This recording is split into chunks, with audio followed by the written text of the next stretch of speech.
नमस्कार, ग्लोबल न्यूजमा स्वागत छ। म प्रनिशा लक्ष्मी। नमस्कार, म कैलाश कोठायत। सुरुमा हेडलाइन्स।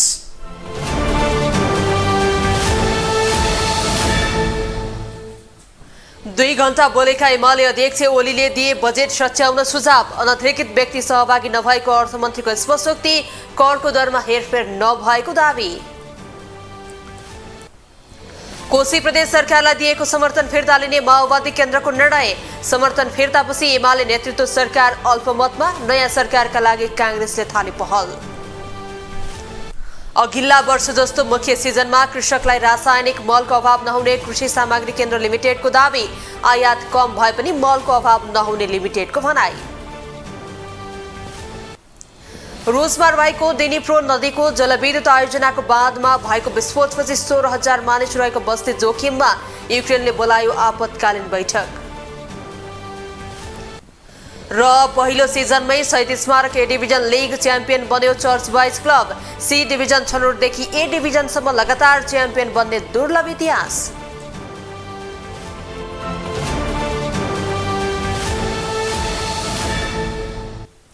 ग्लोबल न्यूज अब विस्तारमा। नेकपा एमालेका अध्यक्ष केपी शर्मा ओलीले बजेट सच्याउन सरकारलाई सुझाव दिएका छन्। बजेटको सैद्धान्तिक छलफलमा सहभागी हुँदै अध्यक्ष ओलीले आर्थिक समृद्धिका लागि नभएर गठबन्धन जोगाउने बजेट ल्याएको आरोप समेत सरकारमाथि लगाए। संसदमा झण्डै 2 घण्टा बोलेका ओलीलाई कांग्रेस सांसद विमलेन्द्र निधिले भने लामो समय बोलेको भन्दै व्यङ्ग्य समेत गरेका छन्। एक रिपोर्ट। प्रतिनिधि सभाको मंगलबारको बैठकमा विशेष समय लिएर बजेटको सैद्धान्तिक छलफलमा सहभागी भएका नेकपा एमालेका अध्यक्ष केपी शर्मा ओलीले बजेट सच्याउन सरकारलाई सुझाव दिएका छन्। बजेटको कुनै लक्ष्य नभएको भन्दै उनले बजेट सच्याउन सरकारलाई सुझाव दिएका हुन्। झण्डै 2 घण्टा निरन्तर संसदमा बोलेका अध्यक्ष ओलीले समृद्धि हासिल गर्ने विषयमा बजेट केन्द्रित नभएको भन्दै गठबन्धन टिकाउन मात्रै बजेट केन्द्रित भएको टिप्पणी गरेका छन्। यस बजेटले नेपाल र नेपालीको प्रतिनिधित्व गर्न सकेन। तिनको हितको प्रतिनिधित्व गर्नु पर्यो नि, त्यो गर्न सकेन। आम नेपालीको हितको प्रतिनिधित्व गर्न सकेन। केही त 1000वटा गाडी ल्याउनेको हित त पक्कै भएको होला नि त। त्यत्तिकै त 1000वटा 1100 गाडी आयो एकैचोटि भनेपछि त्यहाँ त हितको प्रतिनिधित्व पक्कै भएको होला। 1100 गाडी कसरी आयो त? भुलचुकमा त आएको होइन, आफै स्टार्ट भएर त गुर्र कुदेर त आएन। त्यहाँ त बहुत नयाँ क्याल्कुलेटर चलेको छ। नयाँ क्याल्कुलेटर आर्टिफिसियल इन्टेलिजेन्समा पुगेको छैन। त्यो मानव इन्टेलिजेन्सले काम गरेको छ, सेटिङले काम गरेको छ। अध्यक्ष ओलीले सरकारले बजेट मार्फत गाँजा खेतीको सम्भाव्यता अध्ययन गर्ने एजेन्डा समेत नियोजित रूपमा समावेश गरेको आरोप लगाएका छन्। उनले सरकारले गाँजा खेतीको सम्भाव्यता अध्ययन गर्ने नाममा किसानलाई जेल हाल्न खोजिएको आशंका समेत व्यक्त गरेका छन्। मलाई लाग्छ यो गाँजा खेती कसलाई चाहियो, कसले गर्न खोजिएको छ, कसैले गर्न खोजेको छ गाँजा खेती। यहाँ अहिले मान्छे दृष्टिगोचर भएको छैन, तर कोही छ गाँजा खेती पछाडि। कतिपय मान्यजीहरूलाई पर्या होला, हाम्रो गाउँमा गाँजा हुन्छ त्यसबाट कतिको जीविका चलेको छ। यो त नियन्त्रित नियोजित गाँजा खेतीको कुरा गरेको हो। यो चलेपछि त्यसले सरकारसँग माग गर्दछ लाइसेन्स नलिएको अधिकार प्राप्त नभएको गाँजा खेती गर्न पाइँदैन भनेर। ती सबै बिरुवा गाउँ गाउँमा गएर खोजी खोजी उखेलिन्छन्। गरिबले प्रयोग गरिरहेकोमा मर्का पर्ने भयो गाँजा खेतीको विरोध गर्दा। खेती कहाँ गरेको छ जनताले? खेती कहीँ कहीँ गरे होला, तर आम रूपमा खेती होइन। यत्तिकै उब्जिएको गाँजाबाट मान्छेले जीविका चलाएका छन् भन्ने कुरा हो। त्यो यत्तिकै उब्जिएको गाँजाले जीविका चलायो भने त्यो झ्यालखान जान्छ। लाइसेन्स लिएर औषधीय प्रयोजनका लागि नियन्त्रित रूपमा सरकारको रेखदेखमा भनेको कुनै व्यवसायी अब पहिले गरिराख्या भए अनुहार अगाडि आउँथ्यो होला। अनुहारै अगाडि आउँदैन व्यापारीको। को छ पछाडि गाँजाको बिउ लिएर बस्या व्यापारी को हो?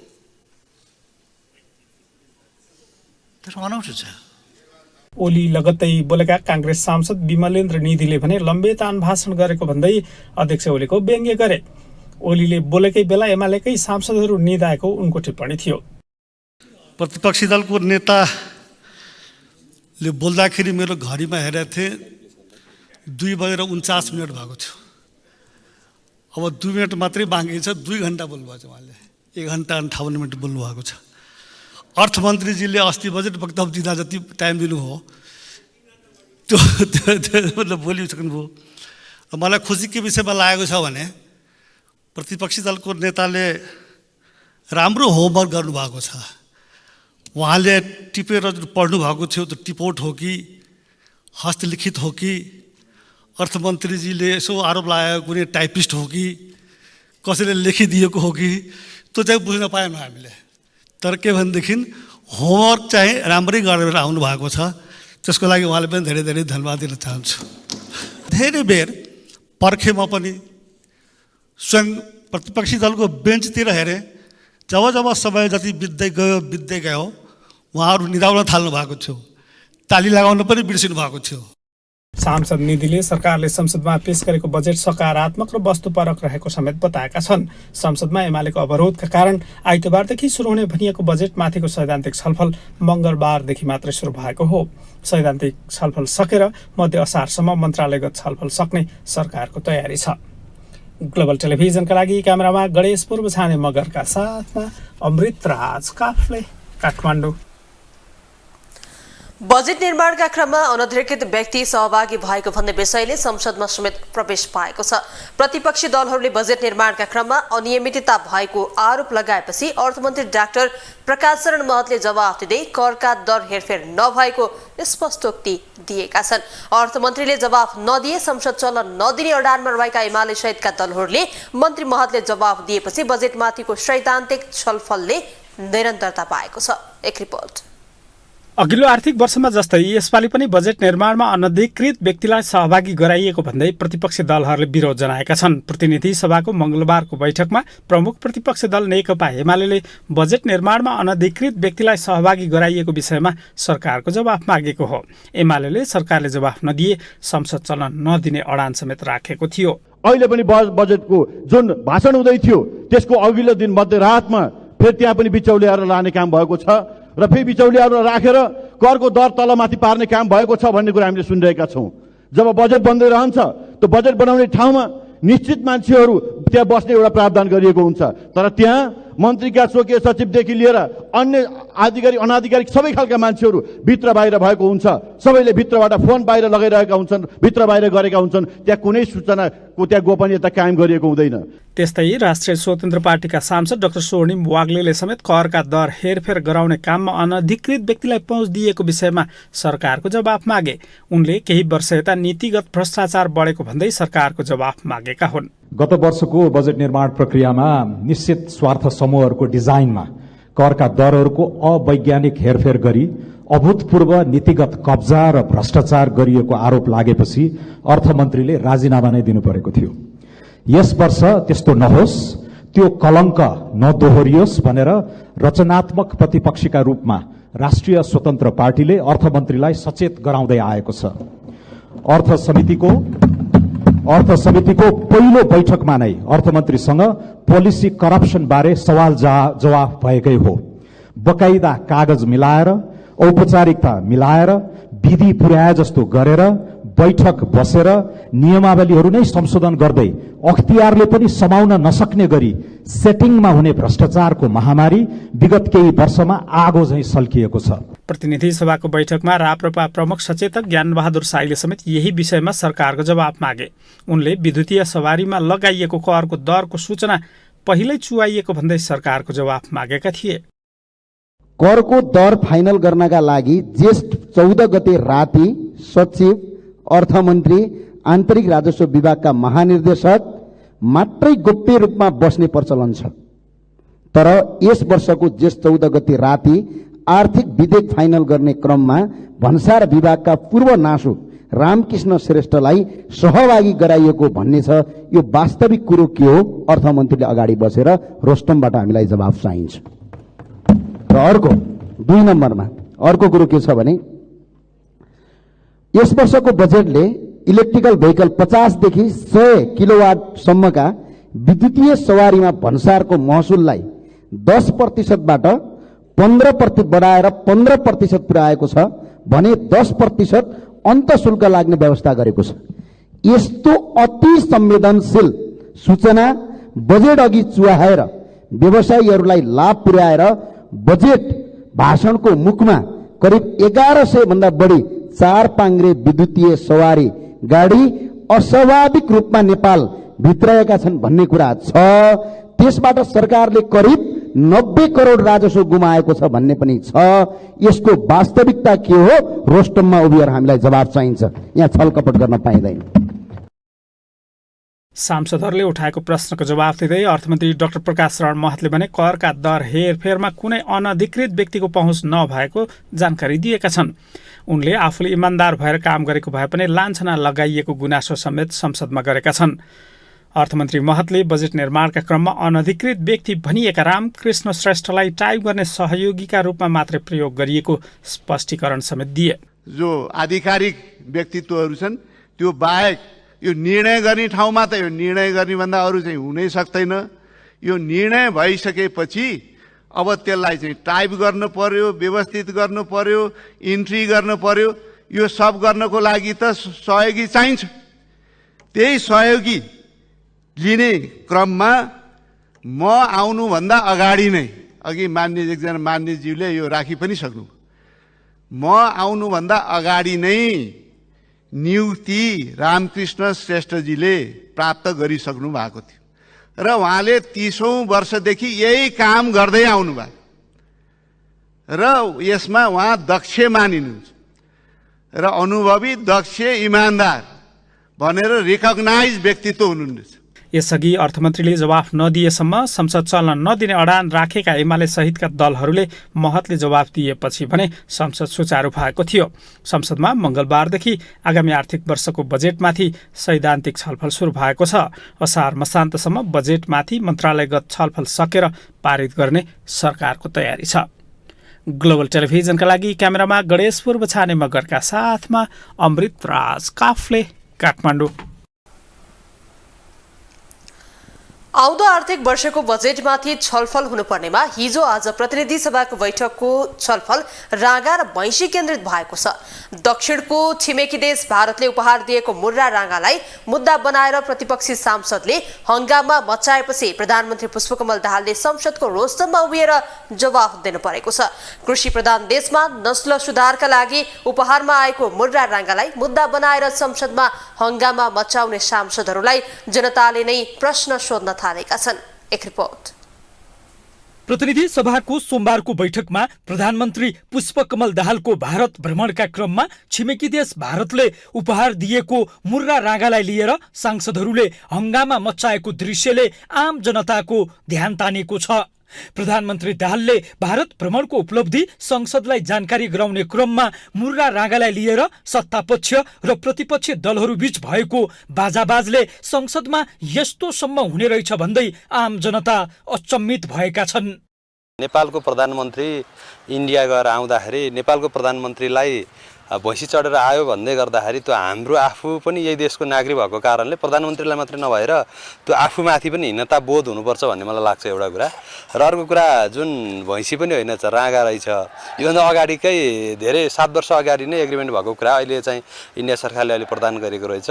यसले चाहिँ मलाई जहाँसम्म लाग्छ एक अर्कालाई दोस्रापन गरेर यस्ता राष्ट्रमा चाहिँ आफूले बेइज्जत हुने काम चाहिँ नगर्दा राम्रो हुन्थ्यो भन्ने मलाई लाग्छ। संसदमा अहिले आगामी आर्थिक वर्षका लागि प्रस्तुत बजेटमाथिको सैद्धान्तिक छलफल भइरहेको छ।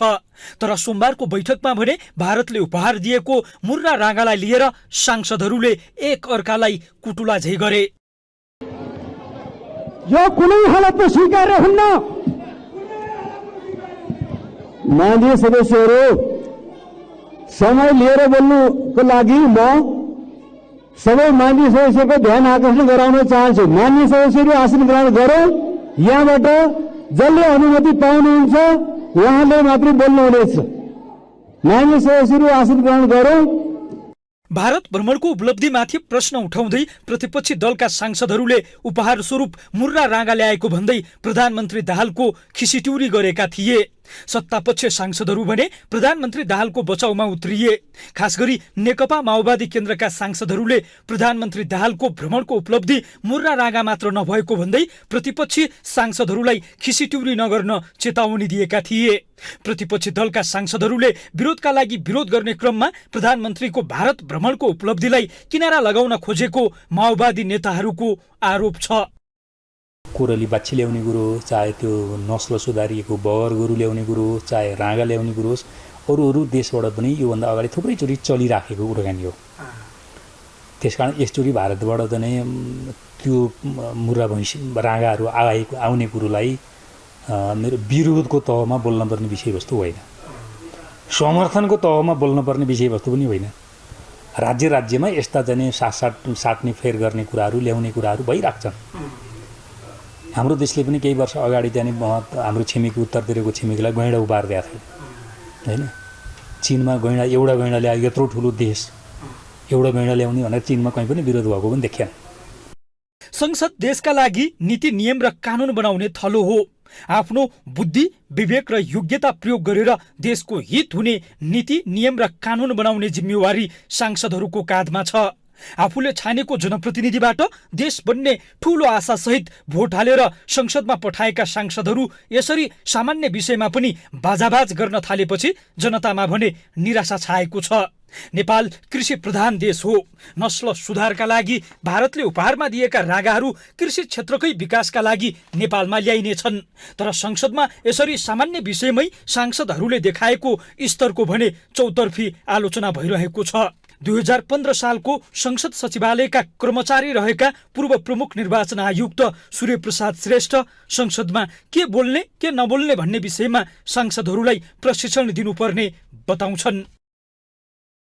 पार्टीले चाहिँ त्यो क्लासहरू उनीहरूलाई सिकाउने गर्ने अभ्यस्त गराउने, पार्टीमा पनि त नाना थरीको मान्छेहरू छ, एकदम जानकार पार्लियामेन्टेरियनहरू विद्वानहरू पनि होला त्यहाँ होइन। नबुझेको त्यो छैन भने त युनिभर्सिटीमा त थुप्रै छ नि होइन। संसारभरको पार्लियामेन्ट्री सिस्टमको अध्ययन गरिराखेको व्यक्तित्वहरू छ। उहाँहरूलाई बोलाएर चाहिँ नि क्लासहरू लिदिने, क्लास लिने भनेर पढाउने होइन कि उहाँहरूसँग इन्टरकोर्स गरिदिने होइन। परस्पर चाहिँ छलफल गराइदिने गर्ने प्रयासहरू भयो भने उहाँहरूले बुझ्दै जानुहुन्छ। सामान्य विषयमा हंगामा मचाउने मात्र होइन, संसदमा हाजिर गरेर सांसदहरू टाप हुने समस्या पनि झन बल्झिएको छ। अर्कोतर्फ आफ्नाको बचाउ गर्न अर्काको उछितो काट्न गाली गलोजमा उत्रिने सांसदहरूका कारण पनि संसदको गरिमा खतरामा परेको जानकारहरू बताउँछन्। ग्लोबल टेलिभिजनका लागि क्यामेरामा संजोग पौडेलका साथमा कैलाश कठायत, काठमाडौँ। अब ग्लोबल भोइस।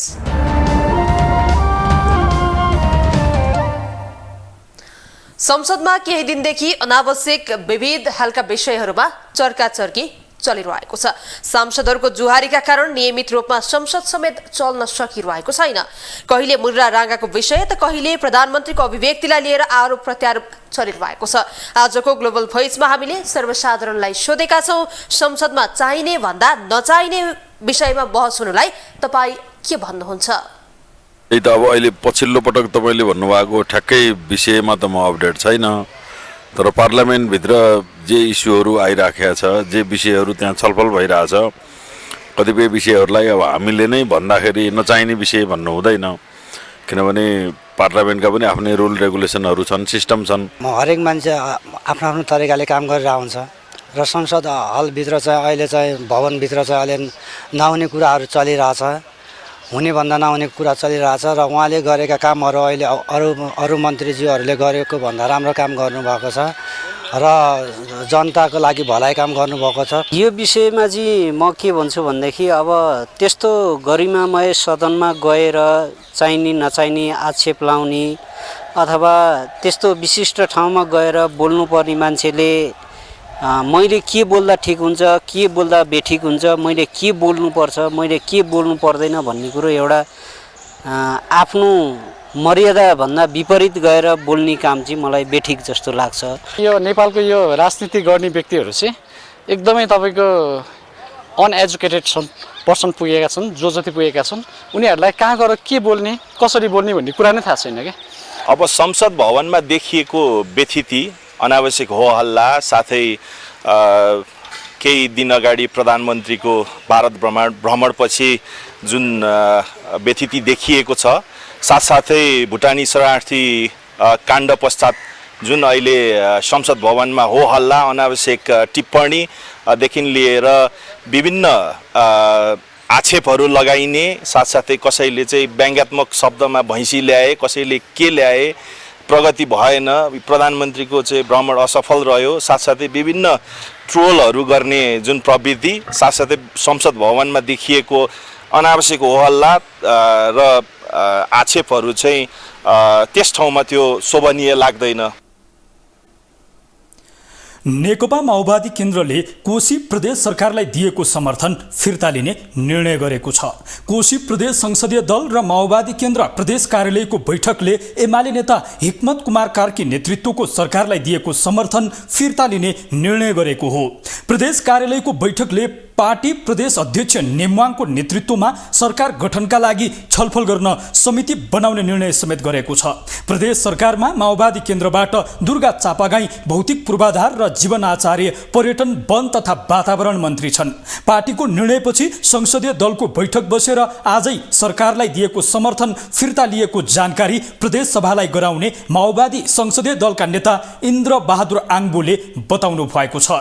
नयाँ सरकार गठनका लागि नेपाली कांग्रेसले भने पहल सुरु गरिसकेको छ।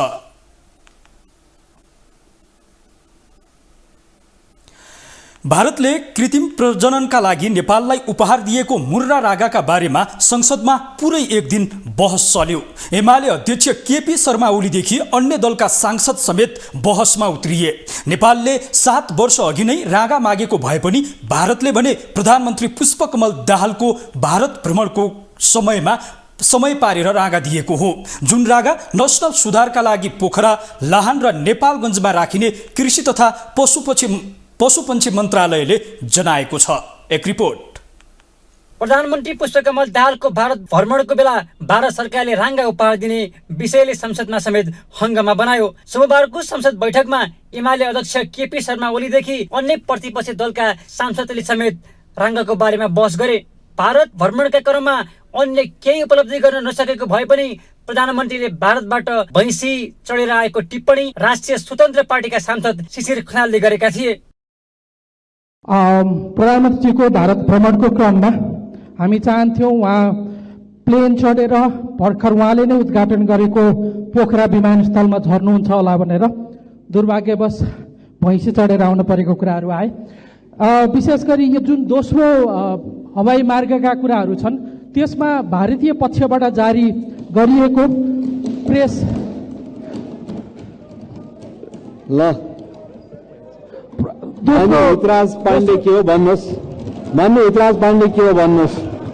यसो त मंगलबारको बैठकमा समेत एमाले अध्यक्ष केपी शर्मा ओलीले भारतबाट ल्याउन लागेको राङ्गाको चर्चा गरेका छन्। उनले आफू प्रधानमन्त्री भएको बेला राङ्गा सहयोग गर्न भारतलाई आग्रह गरे अनुसार अहिले राङ्गा आउन लागेको बताएका हुन्। राङ्गा ल्याउने प्रयास आफूले गरेको भए पनि प्रधानमन्त्री पुष्पकमल दाहालले दाम्रो मात्रै समातेको उनको दाबी छ।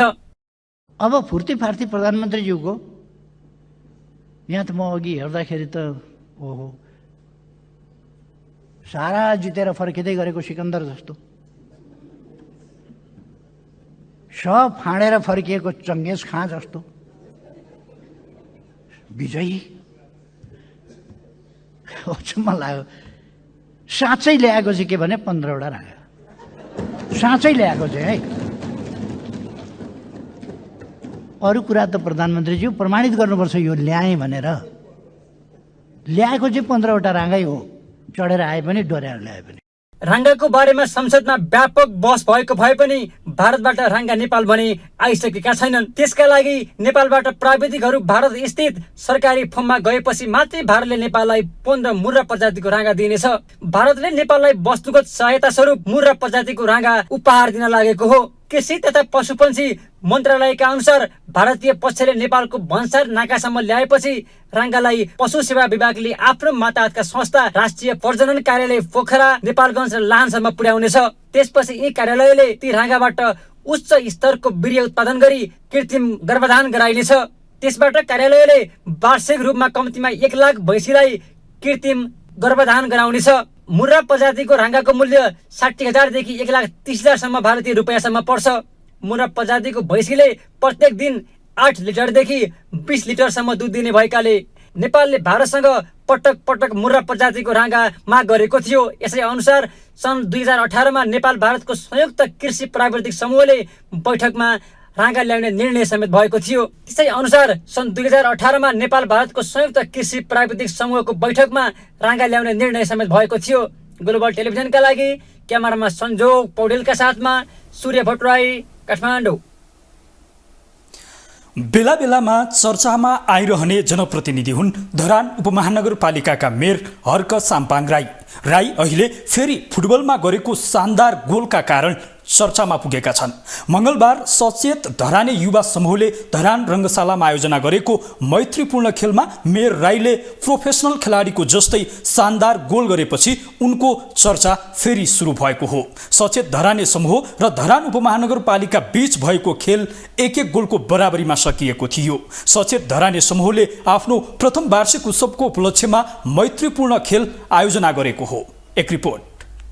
उहाँको क्रस थियो, डिफेन्सले रोको, मेयरज्यूको प्रहार र मेयरज्यूको गोल। यी गोल गर्ने खेलाडी हुन् धरान उपमहानगरपालिकाका मेयर हर्क साम्पाङ राई। यो गोल हेर्दा लाग्छ उनी कुनै प्रोफेसनल फुटबल खेलाडी भन्दा कम छैनन्।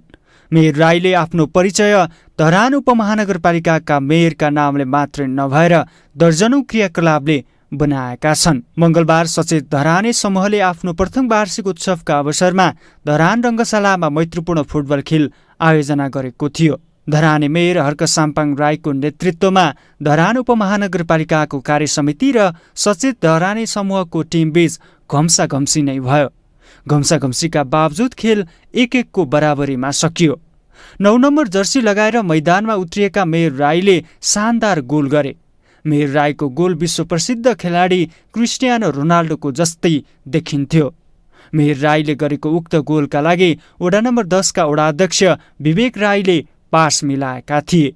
जुन गोल यति बेला सामाजिक सञ्जालमा भाइरल भइरहेको छ। उहाँको क्रस थियो, डिफेन्सले रोको, मेयरज्यूको प्रहार र मेयरज्यूको गोल। सचेत धराने समूहले आफ्नो प्रथम वार्षिक उत्सवको अवसरमा खबरदारी र जनचेतनामा हाम्रो आवाज भन्ने स्लोगन दिएर मैत्रीपूर्ण फुटबल खेलको आयोजना गरेको हो। खेल हेर्न सयौं दर्शकको उपस्थिति रहेको थियो। श्रम गरेर मात्रै मुलुकको समृद्धि र विकास सम्भव छ भन्ने मेयर राईको श्रम अभियानमा सचेत धराने समूहले सुरुदेखि नै सहयोग गर्दै आइरहेको छ। पछिल्लो समय मेयर राईका हरेक सामाजिक कार्यमा सहयोग गर्ने सचेत धराने समूह विभिन्न जनचेतनामूलक र खबरदारी कार्यक्रममा सरिक हुँदै आएको छ। श्रमदानमा सहयोग गरिरहेको सचेत धराने समूह र मेयर राई मिलेर धरान उपमहानगरलाई विकास र निकासमा हातेमालो गरिरहेका छन्। सुदूरपश्चिम प्रदेशको प्रमुख पर्यटकीय स्थल खप्तडमा अन्तर्राष्ट्रिय सम्मेलन सुरु भयो। आध्यात्मिक सम्मेलन सुरु भएको छ। 3 दिनसम्म चल्ने सम्मेलनको प्रधानमन्त्री पुष्पकमल दाहाल प्रचण्डले उद्घाटन गरेका छन्। आध्यात्मिक सम्मेलनमा भारतका चर्चित योग गुरु बाबा रामदेवदेखि आचार्य बालकृष्णसम्मको सहभागिता रहेको छ। एक रिपोर्ट। राष्ट्रिय सभालाई सम्बोधन गर्ने कार्यक्रम स्थगित गरेर सुदूरपश्चिम प्रदेशको प्रसिद्ध पर्यटकीय स्थल खप्तड पुगेका प्रधानमन्त्री पुष्पकमल दाहालले अन्तर्राष्ट्रिय आध्यात्मिक सम्मेलनको उद्घाटन गरेका छन्। 3 दिनसम्म चल्ने सम्मेलनको उद्घाटन गर्दै प्रधानमन्त्री दाहालले खप्तडमा अन्तर्राष्ट्रिय आध्यात्मिक केन्द्र बनाउने वचन दिएका छन्। प्रधानमन्त्री दाहालले प्रकृतिले दिएको स्वर्गको सही सदुपयोग गरी समृद्धि हासिल गर्ने परियोजना निर्माणका लागि सबैले सहकार्य गर्ने बताएका छन्। सम्मेलनमा सहभागी हुन छिमेकी देश भारतबाट बाबा रामदेव पनि खप्तड पुगेका छन्। बाबा रामदेव नेपाल भारत सिमानाका गड्डा चौकीको बाटो हुँदै मङ्गलबार बिहान नेपाल प्रवेश गरेका थिए। नेपाल प्रवेशका क्रममा कञ्चनपुरको गड्डा चौकीमा उनको भव्य स्वागत गरिएको थियो। उनका सहयोगी आचार्य बालकृष्ण भने यस अगाडि नै नेपाल आएका थिए। प्रचण्डले बनाउने भनेको आध्यात्मिक केन्द्र निर्माणका लागि लगानी गर्न बाबा रामदेव र आचार्य बालकृष्णले पनि इच्छा देखाएका छन्। आध्यात्मिक सम्मेलनको उद्घाटन गर्न प्रधानमन्त्री दाहाल दलबल सहित खप्तड पुगेका थिए। प्रधानमन्त्री दाहालसँगै उप प्रधानमन्त्री नारायण काजी श्रेष्ठ, सुदूरपश्चिमका प्रदेश प्रमुख देवराज जोशी, मुख्यमन्त्री कमल शाह, पूर्व प्रधानमन्त्री झलनाथ खनाल, संघीय सरकारका परराष्ट्र मन्त्री एनपी साउद, काङ्ग्रेसका प्रमुख सचेतक रमेश लेखक सहितका नेताहरू खप्तड पुगेका हुन्। सम्मेलन उद्घाटनका क्रममा सुदूरपश्चिमको पहिचान झल्किने झाँकी तथा सांस्कृतिक कार्यक्रम प्रस्तुत गरिएको थियो। स्थानीय युवा युवतीले मौलिक पोसाकमा सजिएर उद्घाटन कार्यक्रमको आकर्षण बढाएका थिए। धरतीको स्वर्गको उपमा पाएको खप्तल सुदूरपश्चिमका 4 जिल्ला डोटी, बझाङ, बाजुरा र अछाममा अवस्थित छ। समुद्री सतहबाट 3300 मिटर उचाइमा रहेको खप्तलमा पहिलो पटक अन्तर्राष्ट्रिय आध्यात्मिक सम्मेलनको आयोजना गरिएको हो। खप्तल राष्ट्रिय निकुञ्जभित्र पर्ने खप्तल अलौकिक सुन्दरताले भरिपूर्ण छ। यो क्षेत्रमा प्रसिद्ध खप्तल बाबाले आध्यात्मिक ज्ञान प्राप्त गरेका थिए। जैविक विविधता, प्राकृतिक सौन्दर्य र आध्यात्मिक आस्थाको धरोहरका रूपमा रहेको खप्तल क्षेत्रलाई आध्यात्मिक ध्यान केन्द्रका रूपमा विकास गर्न अन्तर्राष्ट्रिय आध्यात्मिक सम्मेलन आयोजना गरिएको बताइएको छ। सम्मेलनमा छिमेकी देश भारत सहित नेपालका विभिन्न ठाउँबाट योग गर्न नागरिकहरू खप्तल पुगेका छन्। ग्लोबल टेलिभिजनका लागि कैलाश कठायत, काठमाडौँ। अब इकोनोमिक न्यूज।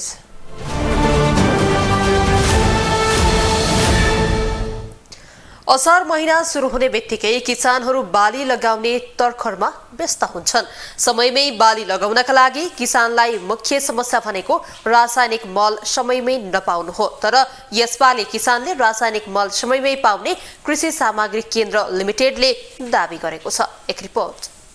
मानो रोपेर मुरी फलाउने महिना हो असार महिना। देशको मेरुदण्ड मानिने किसानको मुख्य समस्या बाली लगाउने समयमा रासायनिक मलको अभाव हुनु हो। कृषकका लागि यो समय भनेको चुनौतीपूर्ण रूपमा रहँदै आएको छ। नेपालमा हरेक वर्ष 11 लाख मेट्रिक टन मलको खपत हुने गरेको छ। तर अहिले वार्षिक करिब 3 देखि 4 लाख मेट्रिक टन मात्र आयात हुने गरेको छ। यता कृषि सामग्री केन्द्र लिमिटेडले भने कृषकहरूलाई मल वितरण सुरु गरिसकेको छ। हरेक दिन केन्द्रबाट 6 देखि 7 हजार मेट्रिक टन मल बिक्री भइरहेको कृषि सामग्री केन्द्र लिमिटेडका प्रबन्ध सञ्चालक विष्णु प्रसाद पोखरेलले बताएका छन्। र यो हाम्रो बिक्री हेऱ्यो भने दैनिक 600-700 को हाराहारीमा फर्टिलाइजर बिक्री भइरहेछ। यो वैशाखदेखि त निरन्तर बिक्री भएको छ हैन। अब हामीसँग योभन्दा धेरै मल थियो। हामीसँग 70-80 हजार मेट्रिक टन थियो। बिक्री हुँदै हुँदै यो घटेको र हाम्रो आपूर्ति पनि हाम्रो छ। हाम्रो 5000 मेट्रिक टन पोटास असारभित्र आइपुग्छ र त्यसै गरी हामीले 30,000 मेट्रिक टन युरियाको एलसी खोलिसकेका छौँ। अर्को 30,000 मेट्रिक टन युरियाको सम्झौता गरिसकेका छौँ। त्यो पनि एलसी खोल्ने क्रममा छ। त छैन। अघिल्ला वर्षहरूमा मलको अभाव भए पनि यसपालि भने मलको अभाव नहुने लिमिटेडको दाबी छ। केन्द्रमा युरिया, डिएपी र पोटास मल पर्याप्त रहेको लिमिटेडको दाबी छ। कृषकलाई विभिन्न चरण गरी मल पठाउने लिमिटेडको भनाइ छ। लिमिटेडका अनुसार अहिले धान बाली लगाउने सिजन भएकाले डिएपी मलमा बढी केन्द्रित भएको र मल स्टकमा पनि राखिएको छ। होइन, जनरली धान सिजनलाई हामीलाई 90,000 टन जति युरिया र 60,000 टन डिएपी चाहिन्छ हैन। हामीले अहिले हामीसँग स्टकमा चाहिँ 36,000 लगभग 37,000 मेट्रिक टन युरियाभन्दा बढी डिएपी चाहिन्छ। सुरुमा युरिया चाहिँ धान रोपेको 21 दिनपछि मात्रै टपलेसको लागि दिनुपर्ने हुन्छ। हामीसँग करिब 37,000 मेट्रिक टन युरिया स्टकमा छ। आगामी आर्थिक वर्षको बजेट भाषणमा सरकारले कृषि क्षेत्रका लागि 58 अर्ब 98 करोड विनियोजन गरेको छ। तर सरकारले अझै पनि आवश्यकता अनुसारको मल खरिद गर्न भने सकेको छैन। कृषकहरूलाई रासायनिक मलमा दिइने अनुदानका लागि चालु आर्थिक वर्षमा 15 अर्ब 6 लाख बजेट विनियोजन भएको थियो। गत साउनमा अर्थ मन्त्रालयबाट 16 अर्ब र फागुनमा 7 अर्ब 70 करोडको स्रोत सुनिश्चितता भएसँगै रासायनिक मल खरिदका लागि चालु आर्थिक वर्षमा कुल 38 अर्ब 50 करोड 6 लाख बजेट कायम भएको थियो। सरकारले आगामी आर्थिक वर्षका लागि रासायनिक मल खरिदका लागि 30 अर्ब विनियोजन गरेको छ। ग्लोबल टेलिभिजनका लागि क्यामेरामा निर्मल तिमल सिन्हाका साथमा जुनिसा कोइराला, काठमाडौँ। अब इन्टरनेसनल न्यूज। रुसले दक्षिणी खेर्सन क्षेत्रको दिनिप्रो नदीमा भएको जलविद्युत आयोजनाको ठूलो बाँधमा विस्फोट गरेको युक्रेनले आरोप लगाएको छ। यो बाँध रुसको कब्जामा रहेको नोभा काखोभका सहरमा छ। रुसले भने बाँधमा भएको विस्फोटको दोष युक्रेनलाई लगाएको छ। बाँधमा विस्फोट भएपछि दिनिप्रो नदीमा पानीले खेर्सनमा विनाशकारी बाढीको जोखिम रहेको बताइएको छ। एक रिपोर्ट। रुसले दक्षिणी खेर्सन क्षेत्रको डिनिप्रो नदीमा रहेको जलविद्युत आयोजनाको ठूलो बाँधमा विस्फोट गरेको युक्रेनले आरोप लगाएको छ। यो बाँध रुसको कब्जामा रहेको नोवाकाखोभका शहरमा छ, तर रुसले भने युक्रेन आफैले विस्फोट गराएको आरोप लगाएको छ। बाँध विस्फोट भएपछि कम्तीमा 16,000 मानिसहरू बाढीको जोखिममा परेको जनाइएको छ। बाँध विस्फोटपछि युक्रेनका राष्ट्रपति भोलोदिमिर जेलेन्स्कीले देशको राष्ट्रिय सुरक्षा तथा रक्षा परिषदको आपतकालीन बैठक बोलाएका छन्। अहिले त्यहाँको अवस्था नियन्त्रणमा रहेको बताइएको छ। अन्तर्राष्ट्रिय आणविक ऊर्जा एजेन्सी IAEA ले अवस्थालाई नजिकबाट निहालिरहेको जनाएको छ। बाँध फुटेको भिडियो सामाजिक सञ्जालमा भाइरल छ। सामाजिक सञ्जालमा भाइरल भइरहेको उक्त भिडियोको अनुसन्धान भइरहेको जनाइएको छ। भिडियोमा बाहिरी विवरणहरू, भवनहरूको रूपरेखा र त्यस क्षेत्रको मौसम अवस्था समेत देख्न सकिन्छ। बाँधको विनाशले गम्भीर परिणामहरू निम्ताउन सक्ने र व्यापक बाढीको सम्भावना रहेको बताइएको छ। खिर्सनका अधिकारीहरूले सहरका तल्लो भागहरूमा रहेका बासिन्दाहरूलाई सकेसम्म चाँडो बाहिर निस्कन र अग्लो स्थानमा बस्न चेतावनी समेत जारी गरेका छन्। बाँधले डिनिप्रोको माथिल्लो भागका धेरै समुदायलाई पानीको स्रोतका रूपमा काम गर्थ्यो। जलाशयले युरोपको सबैभन्दा ठूलो आणविक ऊर्जा प्लान्ट जापोरिजिया लगभग 100 माइल अपस्ट्रिमको लागि चिसो पानी पनि प्रदान गर्ने गर्दछ। आणविक ऊर्जा केन्द्रले रियाक्टरहरू चिसो गर्न जलाशयको पानी प्रयोग गरेको भए पनि अहिले बाँध फुटेपछि असर पर्ने समेत बताइएको छ। यता बेलायती विदेश मन्त्री जेम्स चतुरले नोवाकाखोभका बाँधको विनाश युक्रेनमा रुसको आक्रमणका कारण भएको बताएका छन्। ग्लोबल टेलिभिजनको लागि एजेन्सीको सहयोगमा विशाल पुरीको रिपोर्ट। अब sports news. Church boys United पहिलो सिजनमै Shahid Smarak A division league champion बनेको छ। मंगलबार दशरथ रङ्गशालामा 3 स्टारसँग गोल रहित बराबरी खेलेपछि चर्च बोइजले लिगको एक खेल अगावै उपाधि जितेको हो। नेपाली घरेलु फुटबल संरचनामा सी डिभिजन छनौटदेखि ए डिभिजनसम्म लगातार च्याम्पियन बन्ने दुर्लभ इतिहास बनाउने चर्च बोइज दोस्रो टिम बनेको छ। यसअघि मनाङ मर्स्याङ्दी क्लबले डी देखि ए डिभिजनसम्म लगातार च्याम्पियन बनेर इतिहास बनाएको थियो। 2039 सालदेखि 2043 सालसम्म मनाङ डी, सी, बी र ए डिभिजन च्याम्पियन बनेको थियो। मनाङको कीर्तिमान बराबरी गरेको चर्च बोइज 2066 सालमा स्थापना भएको क्लब हो। सी डिभिजन छनौटमा लगातार 5 पल्ट असफल भएको यो टिमले 2076 सालमा सी डिभिजन छनौटको उपाधि जितेको थियो। 2077 मा सी डिभिजन, 2078 मा बी डिभिजनको उपाधि जितेको यो टिमले यस सिजन ए डिभिजन लिगको उपाधि जितेको हो। यसपल्ट उसले लगातार 2 पल्टको साबिक विजेता मछिन्द्रलाई पछि पारेर उपाधि जितेको हो। मंगलबारको खेलमा बराबरीपछि डबल राउन्ड रोबिन प्रणालीमा सञ्चालित लिगमा चर्च बोइजले 25 खेलबाट 45 अङ्क बनाएको छ। 2 खेल खेल्न बाँकी मछिन्द्रको 39 अङ्क छ। मछिन्द्रले बाँकी 2 खेल जितेमा र चर्च बोइजले लिगको अन्तिम खेलमा जाउलाखेल युथसँग पराजित भए पनि उपाधिमा असर पर्ने छैन। नेपाली क्रिकेट टोलीका मुख्य प्रशिक्षक मोन्टी देसाईको भिसा नआउँदा दक्षिण अफ्रिका भ्रमणमा जान पाएका छैनन्। नेपाली क्रिकेट टोली आइसिसी विश्वकप एक दिवसीय छनौटको तयारीका लागि 1 हप्ता अघि दक्षिण अफ्रिका गएको थियो, तर मोन्टी भने भिसाको कारण जान पाएका छैनन्। मोन्टीको भिसा प्रक्रिया लम्बिँदा नेपाली खेलाडी दक्षिण अफ्रिकामा मुख्य प्रशिक्षक बिनै अभ्यास गरिरहेका छन्। जिल्ला अदालत काठमाडौँमा रहेको नाबालिग बलात्कार सम्बन्धी मुद्दाका कारण अफ्रिका नपाएका सन्दीप लामिछाने भने सोमबार राति दक्षिण अफ्रिका उडेका छन्। एक रिपोर्ट। नेपाली राष्ट्रिय क्रिकेट टिमका मुख्य प्रशिक्षक मोन्टी देसाईको भिसा नआउँदा दक्षिण अफ्रिका भ्रमण थप अन्यल बनेको छ। नेपाली क्रिकेट टिम आइसिसी विश्वकप एक दिवसीय छनौटका लागि अन्तिम तयारी गर्न 1 हप्ता अघि नै दक्षिण अफ्रिका पुगिसकेको छ।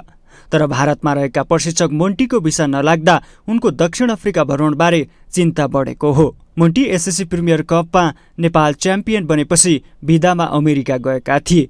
उनले अमेरिकाबाट भिसाको प्रक्रिया गरे पनि त्यहाँबाट सफल हुन सकेको थिएन। त्यसपछि उनी बुधबार भारत फर्किएका थिए। भारतबाट पुनः भिसा प्रक्रिया गरे पनि भिसा आउन ढिला भएको हो। यता नेपाली क्रिकेटको अभिभावक संस्था नेपाल क्रिकेट संघ क्यान समेत प्रशिक्षक मोन्टीलाई दक्षिण अफ्रिका पठाउन नसक्दा चिन्तित बनेको छ। नेपाली क्रिकेट समर्थकले मुख्य प्रशिक्षक मोन्टीबारे बारम्बार चासो राख्न थालेपछि क्यानमाथि दबाव समेत बढेको छ। कप्तान तथा बलर सन्दीप लामिछाने सोमबार राति 2:30 बजे दक्षिण अफ्रिका उडेका छन्। बलात्कार आरोपको मुद्दाको पेशी जिल्ला अदालत काठमाडौँमा आगामी असार 29 सम्म सरेपछि उनी दक्षिण अफ्रिका लागेका हुन्। अदालतमा पेशी तोकिँदा सन्दीप पनि नेपाली टोलीसँगै दक्षिण अफ्रिका जान पाएका थिएनन्। सन्दीप दक्षिण अफ्रिका उडेपछि उनका समर्थकले खुसी व्यक्त गरिरहेका छन् र नेपाली टिमका लागि समेत राहत हुने भएको छ। दक्षिण अफ्रिकामा रहेको नेपाली टिमले जेठ 25 गते स्कटल्यान्ड र 27 गते नेदरल्यान्डसँग अभ्यास खेल खेल्नेछ। त्यसपछि नेपाली टोली उतैबाट जिम्बाब्वे जानेछ। जिम्बाब्वेमा विश्वकप छनौट खेल्नु अघि नेपाली टिमले जेठ 30 मा युए र जेठ 32 मा ओमनसँग वार्म अप म्याच खेल्नेछ। एक दिवसीय छनौट प्रतियोगिता 18 जुनदेखि 9 जुलाईसम्म हुनेछ। समूह एमा रहेको नेपालले असार 3 मा जिम्बाब्वेसँग खेल्दै प्रतियोगिताको सुरुवात गर्नेछ। त्यसपछि असार 5 मा अमेरिका, असार 7 मा वेस्ट इन्डिज र असार 9 मा नेदरल्यान्डसँग प्रतिस्पर्धा गर्नेछ। दुई समूहमा विभाजित एक दिवसीय विश्वकप छनौट प्रतियोगितामा प्रत्येक समूहबाट शीर्ष 3 टोली सुपर 6 मा प्रवेश गर्नेछन्। सुपर 6 मा समूह बीबाट आउने 3 टोलीले समूह ए का 3 टोलीसँग खेल्नेछन्। त्यसपछि शीर्ष 2 टोली फाइनल पुग्दै भारतमा हुने एक दिवसीय विश्वकपमा स्थान बनाउनेछन्। ग्लोबल टेलिभिजन एचडी का लागि क्यामेरामा सञ्जुक पौडेलका साथमा विनोद विक्रम भण्डारी, काठमाडौँ। ग्लोबल न्यूजको अन्त्यमा हेडलाइन्स पुनः एकपटक।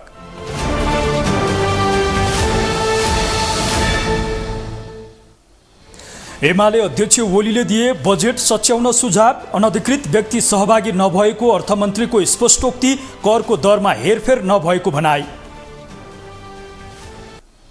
कोशी प्रदेश सरकारलाई दिएको समर्थन फिर्ता लिने माओवादी केन्द्रको निर्णय। एमाले नेतृत्व सरकार अल्पमतमा। नयाँ सरकारका लागि कांग्रेसले थाल्यो पहल।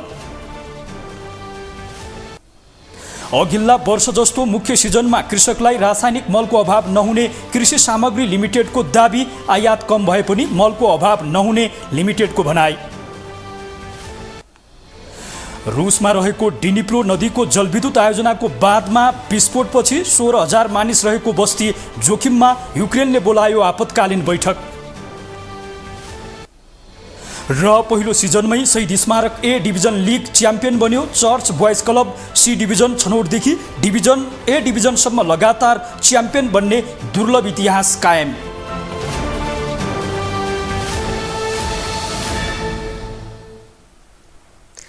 ग्लोबल न्यूज अहिलेलाई यति नै। ग्लोबल टेलिभिजन तपाईँ फेसबुक तथा युट्युबमा पनि प्रत्यक्ष रूपमा हेर्न सक्नुहुनेछ। ग्लोबल टेलिभिजन हेर्दै गर्नुहोला। नमस्ते।